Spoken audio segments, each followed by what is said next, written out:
এই যে দেখেন ভুট্টার কি অবস্থা। এই শিলাবৃষ্টি আর ঝড় তুফানের কারণে ভুট্টার যে অবস্থা শুরু হয়েছে, এই এলাকার মানুষের শুধু কান্না আর কান্না ছাড়া আর কিছু আর করার নাই। আর সৃষ্টিকর্তার কাছে শুধু প্রার্থনা করা ছাড়া আর কিছু করার নাই। মানুষের যে এত কষ্ট, এত শ্রম প্রয়োগ করে এটা যে ফসল ফলানির যে তাদের আশা, মনের আশা আকাঙ্ক্ষা ছিল, সেই আশা আকাঙ্ক্ষা আজকে কি বলবো, আশা আকাঙ্ক্ষার ভিতরে ছাই হয়ে গেল। তাদের এই যে ভুট্টার যে দেখেন আবাদ ফসল কি সুন্দর ভুট্টা হয়েছিল, এই ভুট্টা কিন্তু এই যে এখন আর নাই। সবগুলা ভুট্টাই কিন্তু পড়ে গেছে, মাটিতে লুটায় পড়ছে। দেখেন ভুট্টার এই যে গাছগুলা কিন্তু এই যে ভেঙে গেছে।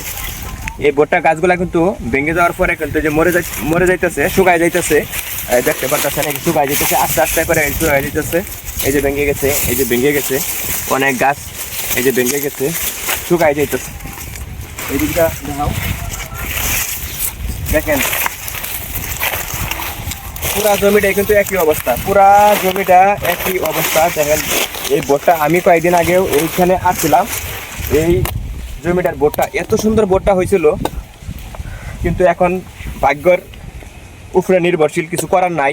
এটা আসলে প্রাকৃতিক দুর্যোগ, কিছু বলার নাই। কয়েকদিন যাবত ধরে শিলাবৃষ্টি আর ঝড় তুফানের কারণে এই অবস্থা শুরু হয়ে গেছে। বিশেষ করে আমাদের এই অঞ্চলের যে আরও এই যে উত্তর পাশের যে বাড়িগুলা, হয়তো বা সেখানে আপনাদেরকে দেখাইতে পারতেছি না, সেই ঘর বাড়িগুলাও কিন্তু আসলে যেগুলো সাধারণ ঘর বাড়ি ছিল, সেই ঘর বাড়িগুলাও কিন্তু আসলে আস্থা নাই, সব ভেঙে গেছে এই শিলাবৃষ্টি। আর টিনগুলা কিন্তু ছিদ্র হয়ে গেছে এই শিলাবৃষ্টির কারণে। আর ঝড় তুফানের কারণে কিন্তু অনেক ঘর বাড়ি কিন্তু পড়ে গেছে। শুধু আর্তনাদ আর কান্না ছাড়া কিছু করার নাই। আর সৃষ্টিকর্তার সাথে শুধু প্রার্থনা করা ছাড়া আর কিছু করার নাই। এই যে আপনারা দেখতে পারতেছেন, দেখাও এই ভুট্টা ক্ষেতটা, আমরা দেখাই, আরও দেখাও।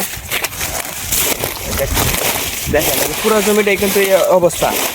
আপনারা দেখতে পারতেছেন কি সুন্দর ভুট্টার যে অবস্থাটা। ভুট্টা দেখলে হয়তো বা আপনারা ভিডিওর ভিতরে কীরকম দেখা যায় জানি না, যদি ভিডিও ছাড়া দেখাইতে পারতাম, সচক্ষে দেখতে পারতেন, তাহলে বুঝতে পারতেন যে ভুট্টার কী অবস্থা। এইদিকে দেখাও, দেখাই, দেখেন ভুট্টা কি পরিমাণ ভুট্টা হয়েছে। তারপরে এই ভুট্টাটা কিন্তু আসলে এই যে শুকায় যেতেছে, গাছগুলা কিন্তু শুকায় যেতেছে, সব গাছগুলা কিন্তু শুকায় যেতেছে। এই দেখেন এই পর্যন্ত দেখতে পারতেছেন আপনারা, এই পর্যন্ত ভুট্টার যে সব পুরা ক্ষেত জমিটা কিন্তু নষ্ট হয়ে গেছে, পুরা জমিটাই কিন্তু নষ্ট হয়ে গেছে। কি সুন্দর ভুট্টা হয়েছিল, আমি কয়েকদিন আগে এই জমিতে আসছিলাম, অনেক সুন্দর হয়েছিল ভুট্টাটা। কিন্তু এখন আর এই ভুট্টাটা বাড়িতে নেওয়ার মতো আর হয়তো বা এরকম আর সিস্টেম নাই, কারণ সব ভুট্টাগুলোই কিন্তু শুকায় যেতেছে।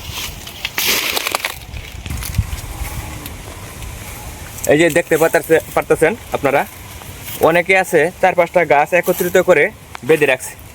এই গাছগুলা কিন্তু হেলে পড়ছিল, হেলে পড়ার পরে আসলে এই গাছগুলা ভেঙে যায় নাই, যেহেতু হেলে পড়ছিল 4-5টা গাছ একত্রিত করে আবার বেঁধে দিয়েছে, যাতে করে তারপরেও কিছু আশা আকাঙ্ক্ষা তাদের মনের ভিতরে রয়ে গেছে, যদি তারপরেও ফসল হয়, সেই কারণে কিন্তু এগুলা বেঁধে দিয়েছে।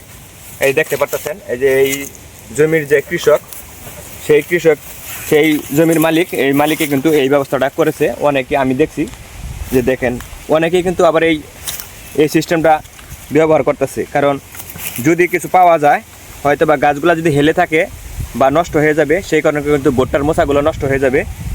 তাই সেই ভুট্টা পাওয়ার আশায় তারা কিন্তু 4-5টা গাছ একত্রিত করে কিন্তু বেঁধে দিয়েছে।